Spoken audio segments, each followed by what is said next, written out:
Hello and welcome to another Motors.co.uk new car video review. Now today we're going to be looking at the striking Porsche 718 Cayman GT4, but before we dive in and see what it's like, please remember to like this video, leave us a comment below to let us know what you think, and don't forget to subscribe to the Motors.co.uk channel, hitting that bell icon so that you get notified each and every time we put up a new video.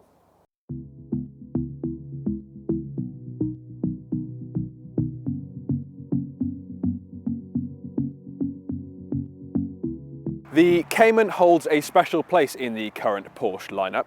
It's a little more compact than the 911, a bit more focused than the Boxster, and less, well, massive than the Cayenne. And it's held a special place too in the hearts of enthusiasts who love its compact shape and the way it drives. Now we get to drive the tip-top version. This new car certainly has big shoes to fill, so can it live up to the reputation set by its predecessor?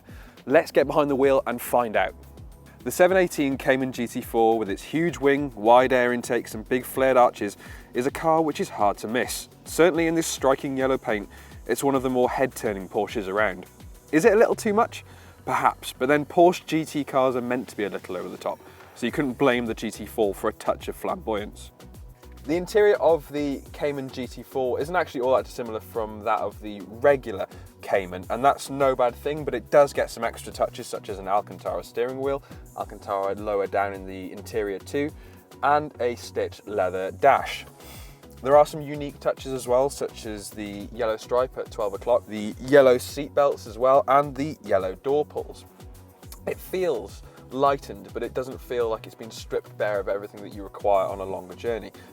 There's still a large central infotainment screen in the middle of the car, and that gives you access to functions such as media and satellite navigation.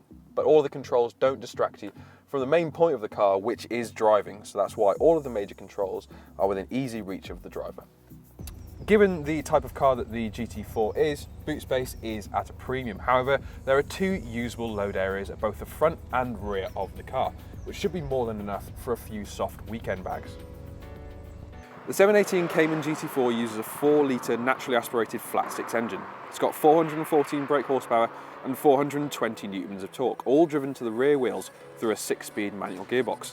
That power output equates to a 0 to 60 miles per hour time of under 4.5 seconds, and flat out it'll do 188 miles an hour. Economy isn't too bad given the type of performance on offer either, with Porsche claiming 25.7 mpg and CO2 emissions of 249 grams per kilometre.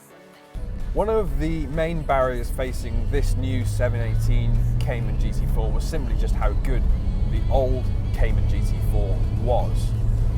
And interestingly enough, Porsche haven't messed with the way it works too much. Now, of course, the engine is new. It's a 4-litre flat six, and that comes in some way or another from the current generation 911. Now, it's hugely powerful, and the way it puts the power to the ground is just via the rear wheels, as you'd expect, and that means on slippery days like we're on today, it can be a bit of a handful, so you do need to be cautious when applying a lot of throttle. You've got a 6-speed manual here as well, and one of the criticisms that was made of the older car is that it was just a little too long geared. So do you think Porsche have rectified that?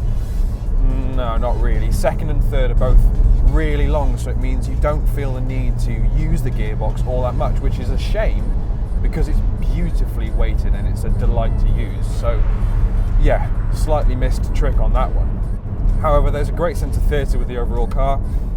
There's not quite as much noise as there was in the old GT4, but it's still a hugely exciting engine to listen to. And of course the performance is fantastic too. When it comes to the ride, things are quite firm as you'd expect for a car like this type, but it is well damped, so though the lumps and bumps in the road do translate into the cabin, you don't feel like they're unsettling you too much from making good forward progress, which is something you're going to be wanting to doing in a car like this.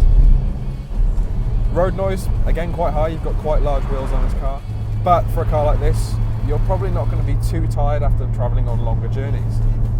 Visibility, again for a sports car like this, isn't too bad. Of course the huge rear wing does take up quite a lot of your rearward visibility, but in terms of looking out front, the slim pillars and relatively small wing mirrors do mean that you've got quite a good vision out the front.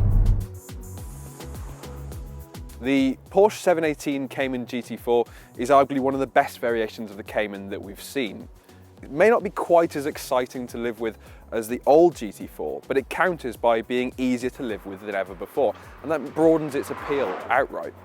Inside and out, it's a thoroughly well-engineered piece of kit, and it's just brilliant to drive too. So if you are after a smaller sports car, then the Cayman GT4 should be right at the top of your list. Now, if you have enjoyed this review and you'd like to see other similar video reviews on some of the Cayman's key rivals, then please follow the links coming up next.